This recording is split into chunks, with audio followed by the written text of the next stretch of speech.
Yourself, you are a teacher, you are a motivational speaker, and also you are leading the creative teaching of academy, and you published many research papers, and you traveled around the globe. So what is your key message to all the educators, teachers, and the professionals and the entrepreneurs who are looking a vision of building the nation in association with the education? I should tell you a lovely incident. It happened somewhere around 1964-65. Whole America was agog with the concept of putting man on moon. In 1961, John Kennedy made a statement that by the end of the decade we'll put man on moon. Whole NASA was geared up to do that. Buzzing activity all over. In Florida, NASA center, few foreigners went to see the center. As they were walking in the corridor, they saw a person standing there. They asked him, "What do you do? What do you do?" The man straightened and said, "I am putting the man on moon. I am putting a man on moon." They found that he is a toilet cleaner. He may be incidentally cleaning the toilet, but he is also part of the mission to put man on moon. This is the beauty. He was as much excited as the director of NASA. If the director of NASA was thinking 24 hours a day about putting a man on moon, the toilet cleaner was also doing the same thing. I always ask the teachers, "What do you do?" They say, "I am teaching social science, sir. I am teaching mathematics. I teach English." I said, "That is incidental. Incidental. You are not teaching subjects.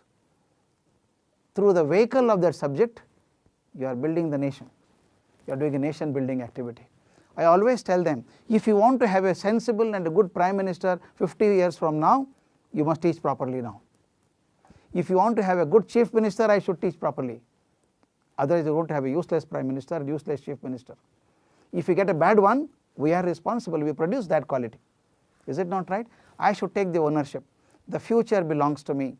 I want the teachers and people involved in education to believe one simple fact. Teaching is the only job which constantly interacts with the future. It does not interact with the past. I have got children sitting before me. They do not come with any writing on their forehead. What will they become? They will become the Prime Minister, they become the Army Chief, he become a top class scientist, a doctor, engineer, he can become anything, or could be a great cheat. It depends on how I nurture him. Therefore, I take ownership of the future. Every profession can talk about the past. Archives and libraries preserve the past. They may stimulate me for the future. Technology may work about what happens today and design for the plan for the future. But the future generation is coming out of today's classrooms. Therefore, Kothari said long back, the future of the country decided in the four walls of the classrooms. Very, very appropriately said. Who is going to make the future of India, future of the world? Is going to be the teacher. If I can proclaim, stand up, stay and with pride in my heart, look, I am just a teacher. I am nation builder.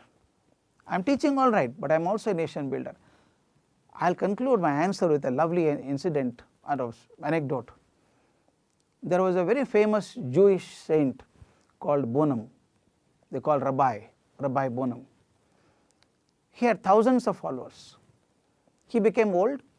One day all his disciples went up to him and said, "Master, can you give us some good message, a parting message?" He smiled and said, "No, I can't give you now. I will give the message after I am dead." They were surprised. How can master give the message after he is dead? They can't question the master. After a few days, Bonham died. Disciples were feeling bad. They went up to the place where his body was kept. It was lying in state. They found the Bonham's both the hands were clenched, fists were clenched, and hands were like this. They looked around, there was no message, but master had promised a message. One gentleman went and opened the left fist. Is there a message there? Yeah, there was a small piece of paper on which it was written very clearly, "I am nothing but earth. I am nothing but earth." They said, "What a message." We knew master has been talking. this body came from earth and will finally go back to earth. What is so special about it? Another fellow opened the right fist, and there was also a piece of paper on which it was written, "The whole earth is made for my sake." They found it is an absolute contradiction. On one side he says, "I am nothing but earth." On the other side he says, "Whole earth is made for my sake." They could not understand the contradiction. One fellow joined the two papers and turned it back, and the message was clear there. He said, "One in my left is a reality. The one in my left is a reality. The one in my right is a potentiality." It is true that I am nothing but earth, I go back to earth, all right. But given the logic and reason, I can comprehend the whole universe. I can live as if the whole universe is meant for my sake. And then he wrote one sentence there, "Life is a journey of realizing all those potentials." And that is achieved through the medium of education. Achieved through medium of education. Education to me is not certification. Is not certification. I get BA degree, I am literate, but I am not educated. If I can get culture, I can get values, I can get patriotism along with the knowledge I have, I can become an educated person.